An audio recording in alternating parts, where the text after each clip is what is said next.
अध्याय 46। मैं किसी को नीची दृष्टि से नहीं देख रहा हूँ। इस बीच ये फैन भी हंस पड़े। अंकल, आप सचमुच मेरी चापलूसी कर रहे हैं। मेरे पास बस काम होता है। हाल ही में हमारा जिम कुछ शाखाएं खोलने जा रहा है, इसलिए नवीनीकरण के आदेश स्वाभाविक रूप से आपके लिए हैं। क्या वे कुछ शाखाएं खोलने जा रहे थे? ये जिम कितने समय से खुला था? क्या वे अन्य शाखाएं खोलने जा रहे थे? टीएस जिम का भविष्य वास्तव में उज्जवल था। इस बीच ये फैन जिम में प्रबंधक थे।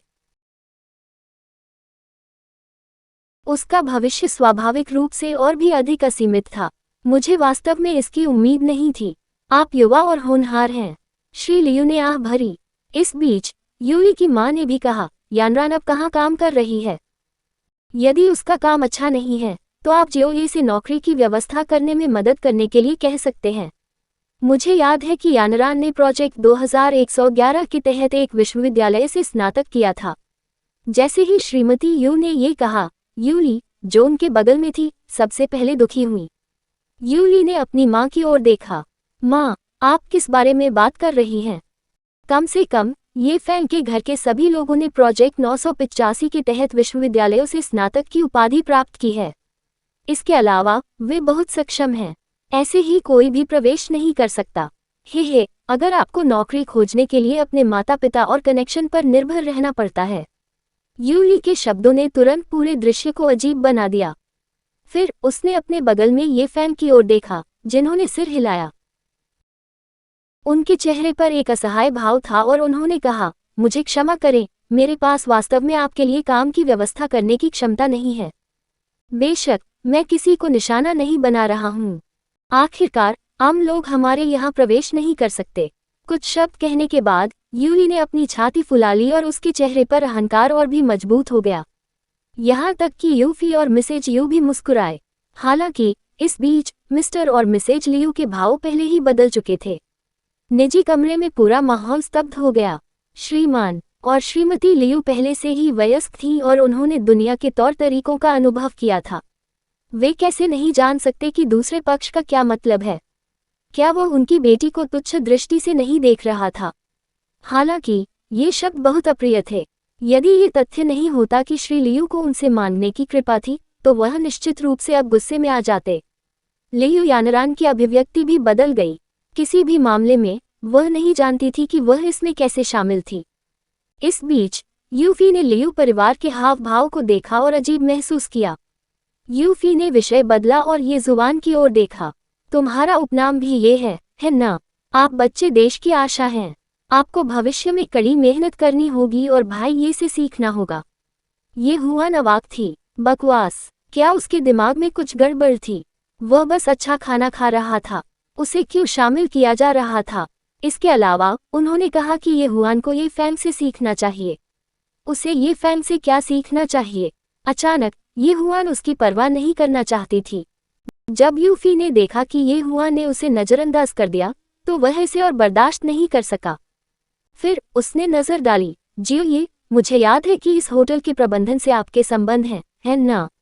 ये फैंग ने सिर हिलाया। मैं यहाँ के बॉस और मैनेजर का दोस्त हूँ। ये वाक्य थोड़ा हास्यास्पद था।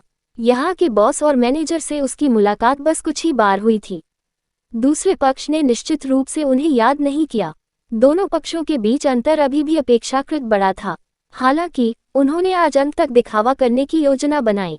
आखिरकार उसने इस भोजन के दौरान लियू यानरान को अनगिनत बार देखा था। ये कहना होगा कि लियू यानरान बहुत सुंदर थी। इसके अलावा उसके शरीर पर शुद्ध आभा ने उसे एक नज़र में ही बता दिया। वह निश्चय ही कुंवारी थी। उस क्षण उन्होंने स्वेच्छा से काम किया। अंकल लियू, मुझे लगता है कि मैंने अभी कुछ गलत कहा है। इस बारे में कैसा है? मेरी यहाँ के बॉस और मैनेजर से दोस्ती है। मैं माफ़ी के तौर पर आज रात बिल का भुगतान कर दूंगा। इसे दिल पर मत लो। इन शब्दों ने उसका नाम साफ कर दिया। उसने अपने बगल के लोगों के भावों को देखा और तुरंत अपने दिल में व्यंग्य किया। उन्होंने इतने लंबे समय के बाद स्वाभाविक रूप से इन लोगों के दिलों को देखा था। अभी अभी उसने उन पर कठोर प्रहार किया था, पर अब वह अपनी प्रतिष्ठा धो रहा था। दोनों के एक साथ काम करने का असर बेहतर रहा। इससे दूसरे पक्ष को लगा कि वह अद्भुत हैं, लेकिन इससे उनकी छवि भी बच गई। फिर ये फैंग ने दिखावा करके वेटर को बाहर बुलाया। वेटर जल्दी से अंदर चला गया। फिर ये फैंग ने वेटर से कहा, बिल कृपया। वेटर ये फैंग को भी जानता था। गणना करने के बाद उन्होंने कहा, मैनेजर ये आज रात आपका बिल 2530 युआन है। आप केवल 2500 युआन का भुगतान कर सकते हैं। बिल था 2500 युआन। टीएसके।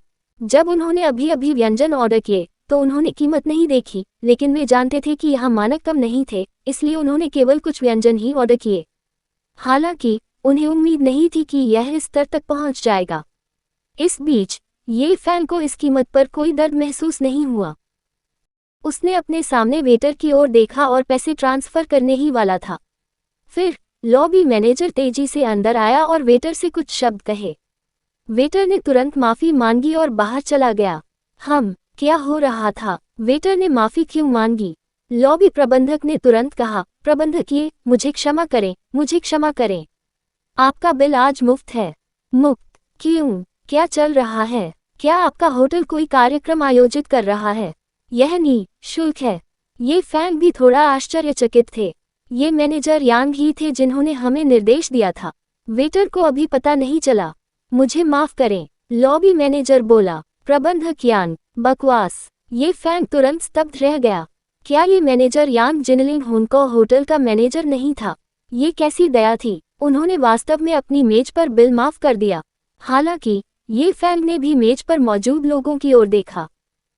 चाहे उनका रुतबा हो या मैनेजर यांग के साथ उनका रिश्ता, वह इस टेबल पर सर्वश्रेष्ठ थे, इसलिए उन्होंने इसके बारे में ज्यादा नहीं सोचा। वैसे भी जब तक यह मुफ्त था तब तक ठीक था। वह अभी भी दिखावा कर सकता है, तो क्यों नहीं? उस समय ये फैंग ने भी अपने सामने लॉबी मैनेजर की ओर देखा। प्रबंधक यान कहाँ है? समझाना समाप्त करने के बाद वह ऊपर चला गया। ये कहने के बाद ये फैंग थोड़ा निराश हुए। उसने दिखावा करने का अच्छा मौका खो दिया था। हालांकि इसने उन्हें और कहानियां बनाने से नहीं रोका। वास्तव में फिर हर कोई पूछने लगा, जियो ये क्या हो रहा है?